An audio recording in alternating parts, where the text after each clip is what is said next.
Hey there, I'm Zak Cole, and today I'm looking for pygmy rattlesnakes in some Florida woods.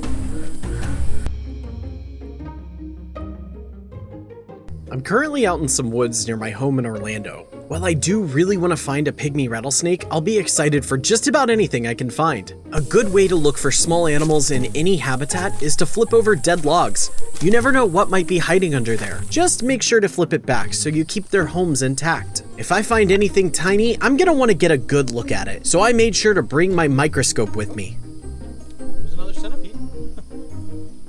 So I just managed to catch something that I've never caught before that I've been wanting to catch for a while, and that is a centipede. We have centipedes here in Florida, but I never knew how to find them until I started knowing where to look, which is mostly under logs and at the bottoms of pine trees. And I just happened to catch a centipede right here. He's not moving, and I'm not gonna pick up the petri dish, but let's see if we can get a closer look at him.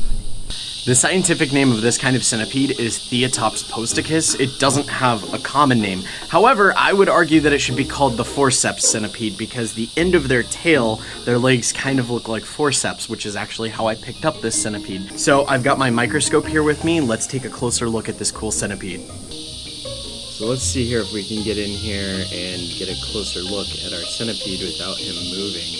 And there we go, look at those legs and those cool forceps. When I was a kid living in Hawaii, I developed a healthy fear of centipedes because we would always leave our shoes outside and everybody always said, make sure to check your shoes before you put them on for centipedes, which is why flip-flops and Crocs are so popular in Hawaii, because they're known to crawl into people's shoes and then bite them and deliver a really, really painful bite. So I've always had kind of definitely a feeling of a creepy crawly feel over centipedes. Man, it is really hard to get a look at his face. He's just moving around so much. Why are you being difficult? Stop moving. So centipedes are not normal insects. They're a type of arthropod called a myriapod, and their relatives are other centipedes and millipedes as well. Although millipedes are totally harmless, centipedes, however, have a specialized set of legs in the front of their body that actually act as fangs to inject and deliver venom. And that can deliver a really painful bite to anything unfortunate to get close enough to that. Oh, let me see if he'll let me get his face. Stop moving! I'm gonna try turning off the light and see if that calms him down. Oh, there we go. You can see those fangs ever so briefly. I think what he's doing is he's reacting to the light, and he's trying to avoid the light as much as possible, because as soon as I turn the light off, he stops moving, he calms down completely, and I can get a much better look at him. Here we go, this is our centipede. You can see he's in the dark. I'm gonna turn the light on, and he's probably gonna start moving again. But look at those fangs, wow! You can see that he's cleaning them right now. So centipedes don't have a waxy cuticle like a lot of other arthropods do, so they can actually dry out in the sun if they're exposed to sunlight for too long. So I don't want to keep this centipede out for too long.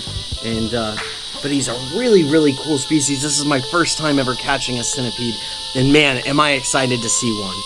What a cool, creepy crawly. Okay, let's put this centipede back where he belongs and go look for more cool stuff.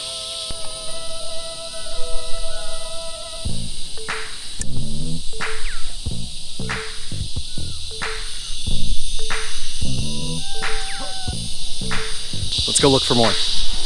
I don't know my ants very well, but this is the biggest ant I've ever seen. I don't know if it's a queen or what, but look at the size of this ant. Oh my God, she is huge. What a huge ant. Wow. Wow, she's like an inch long. That's like bullet ant size. So I just checked one of my species guides and determined that this ant is actually a queen. This is a queen Florida carpenter ant, and that explains why she's so big. It also kind of explains why there were no other ants. Where I found her is that she might be establishing a new colony, so this might be a young queen. So I'm gonna put her back where I found her so she can go ahead and establish that new colony of cool giant carpenter ants. This is my first time ever catching a queen ant. How cool.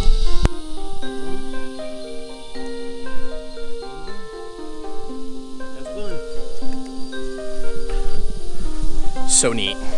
I'm gonna cut this video a bit short, but I'll be back soon with some more microscopic adventures. Until then, I'm Zak Cole, and thanks for checking out what makes Florida so wild.